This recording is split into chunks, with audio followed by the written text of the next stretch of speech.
이제 우리나라도 위드 코로나에 들어간 지가 한 달이 되어가고 있습니다. 그렇지만 물론 이미 예상은 했었지만 너무 빨리 확진자가 늘어날이라고는 상상을 하지 못했기 때문에 이거 다시 위드 코로나를 중단해야 하는 상황에까지 이르렀던 것입니다. 우리나라보다 먼저 위드 코로나를 시행했던 유럽 국가들 중에는 가장 너무 많이 거의 사실상 위드 코로나라는 게 원래 목적이 그거였답니다. 그냥 코로나 바이러스하고 그냥 함께 가는 거라고 해서 그냥 완전히 일상 코로나 이전, 그러니까 2019년도로 돌아가는 것처럼 한다는 취지였던 것입니다. 그러므로 모든 방역 조치를 해제하고, 그러니까는 발열 체크도 하지 않고 마스크도 벗고, 사실 그냥 완전히 10,000명이든 1,000명이든 모여서 같이 식사도 하고 잠도 자고 하는 점수하면서 이제 거리두기란 말은 이제 옛말로 치부하는 것으로 여기는 것처럼 한다고 했는데,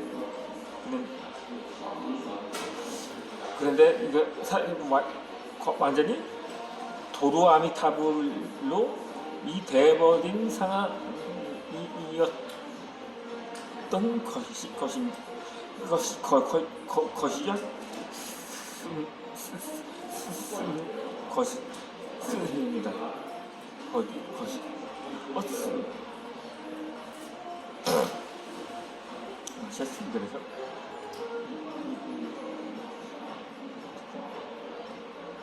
특히 가장 극단적으로 풀었다가 극단적으로 다시 봉쇄를 검토하고 있는 나라 중에 오스트리아를 들 수가 있습니다. 물론 여러 나라들이 이렇게 위드 코로나에 들어갔는데 이렇게 양극단적으로 풀었다가 다시 봉쇄를 하는 나라로 꼽을 수가 있는 거죠. 원래 이전부터 전면 봉쇄를 여러 차례 했었거든요. 그러다 보니까 코로나가 잠잠해져서 다시 봉쇄를 완화하고 그랬는데, 벌써 몇 번째인지 수를 헤아릴 수가 없을 정도입니다. 그러니까 이 전면 봉쇄의 기간이 하루 이틀도 아니고 사흘 나흘도 아니고 5일도 아니고 일주일도 아니고 보름도 아닌 거의 한 달이라고 할 수 있는 무려 3주간의 봉쇄를 했었던 거죠. 이번에 오스트리아를 또 다시 그 3주간의 전면 봉쇄로 들어간다고 하더라고요. 오스트리아도 상반기 중에 위드 코로나 먼저 시작한 영국인데 그 후로 몇몇 나라는 위드 코로나에 들어갔거든요. 이 오스트리아도 한 두어 달 정도는 되었거든요. 그런데 확진자가 걷잡을 수 없을 만큼 늘어나니까 결국 다시 전면 봉쇄가 불가피할 수밖에 없었던 거죠. 아니 그래도 그렇지. 그래도 마스 아무리 위드 코로나라고 해도 아직 코로나 바이러스가 완전히 자연 소멸되지 된 것도 아닌데 마스크 정도는 쓰게 한다든가 어느 정도 방역 수칙은 이어갔어야 하는 건데 뭐 완전히 전면 해제가 전면 봉쇄를 하는 게 무슨 똥개 훈련시키는 것도 아니고 그러니 오스트리아 국민들이 뚜껑이 안 열리겠습니까? 물론 이전에서 전면 봉쇄가 지긋지긋하다며 반발을 했었는데 그래도 좀 어느 정도 일상으로 되돌아간 듯 했지만 도무지 그럴 여건이 되지 않은 상황이 되어버린 거죠. 그러니까 이 전면 봉쇄라는 게 아니면 뭐 부부 봉쇄를라도 한다든지 해서 그냥 국경 간의 이동만 금지시킨다든가 어떤 영업 막 뭐 음주 가무 하는 데는 뭐 이런 그 유흥업소라는데 약간 영업을 제한한다는 식으로 어느 정도 뭐 통제는 했어야 할 것입니다. 그렇지 않고 특히 유럽은 그러니까 완전히 자유롭다 보니까 그것이 좀처럼 제어가 되지 않는다는 거죠.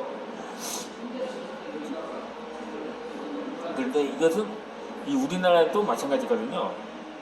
우리나라 이제 한 달도 채 안 됐거든요. 그러니까 이거 안 그러면 수도권만이라도 다시 거리두기를 격상해야 된다는 말이 나오는데 아니 왜 수도권만입니까? 뭐 다른 지역은 뭐 그냥 다 풀어놔도 뭐 그럼 뭐 원정은 하지 않는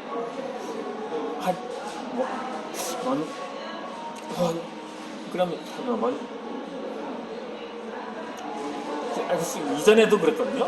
아니 수도권에가 약간 거리두기를 뭐 2단계 다른 지역은 2.5단계 뭐 이렇게 해서 하니까 수도권에서 지방으로 뭐 제주도라든가 조금 확산세가 뜸한 지역으로 원정을 많이 갔다고 합니다. 이것도 아마 감안을 해야 하는데 이 수도권만 다시 비상조치를 발동한다는 것 자체가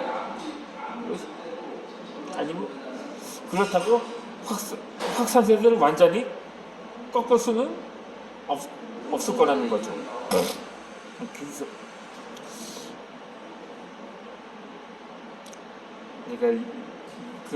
그러므로 그렇다면 또 이번 주부터는 전국의 초중고등학교가 전면 등교를 한다는데 그런 더 불안감이 클 수밖에 없는 거죠. 아니 그럼 어떡하냐? 그렇다고 2년째 농사도 못 짓고 공장 가동도 하지 못했는데 그래서 지금 글로벌 인플레가 초래된 거 아니냐 이런 말도 나오고 있긴 합니다. 그러니까 일부 국가만이 아닌 전 세계가 베네수엘라처럼 된다. 뭐 어떤 이들은 짐바브웨가 더 심각하다고 말하기도 합니다만 그 두 나라 중에 하나처럼 되지 않을 거라는 보장은 없긴 한데 그러니까 이것이 한계가 있다는 말이죠. 물론 지금은 농한기라서 아직 농사철은 아니지만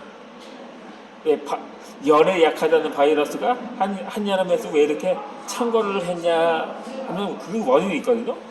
여름철은 사실 농번기잖아요. 그러니까는 그렇기 때문에 확산세가 지속되었던 거죠.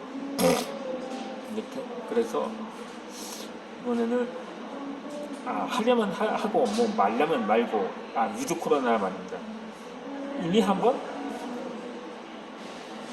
그 확정을 지었으면 아무나 그런 문제는 사망자와 위중증자도 늘어나고 있기 때문에 좀 아마 한계가 있지 않나 하는 생각도 들긴 합니다. 그래서 그렇게 해서 더 그냥 그래서 그렇다면 뭐 바이러스가 완전히 자연선을 다는 수밖에 없는 거죠. 이전처럼 한 3년 거의 뭐 2년이 되고 3년 차에 접어들거든요. 오래 지나면 그게 아니가지고 그것이 내년까지 갈까 하는데 뭐 먹는 백신도 나오고 이미 그런데 문제는 돌파 감염이 증가하고 있다는 데 있는데 이게 기존의 백신은 이제 백신이 처음 나온 지가 1년이 됐는데 이제 그게 또 항체가 6개월 정도 뿐이라더라고요. 그러니까 물론 처방과들은 먼저 처음 나오면서 지난해 연말에서 올 초에 접종을 시작한 나라들은 이미 그 항체가 다시 사라진 지가 좀 거의 뭐 반년 가까이 되어가고 있죠. 그래서 혹시 확진자가 계속 나오고 있는 거 아니냐고 뭐 추측을 할 수는 있는데 지금까지 아무리 그래서 지금까지 완전히 방역 조치를 해제하고 마스크까지 벗은 나라들은 최소한 접종 완료율이 80에서 90% 가까이 되리라고 짐작을 합니다. 그렇지 않으면 감히 그러한 무모한 도전을 할 수가 없는 거죠. 물론 아예 백신 접종 한창 백신이 처음 나오기도 전에 이미 위드 코로나를 시행했던 스웨덴도 지금 거의 대패를 하고 말았던 거죠. 그렇다면 위드 코로나에서 대승을 거둔 나라가 어느 나라냐고 궁금해하실 수 있을 것입니다. 아마도 일본과 이란을 꼽을 수가 있겠죠. 한때 일본은 올림픽 영향으로 인해서 거의 뭐 3만 명 가까이 하루에 막 나오기도 했는데 이제는 뭐 100명 안팎으로 정도라고 하니 사실상 거의 뭐 종식을 선언해도 과언이 아니라고 생각이 되는 거죠. 그렇다고 마냥 안심할 수는 없습니다.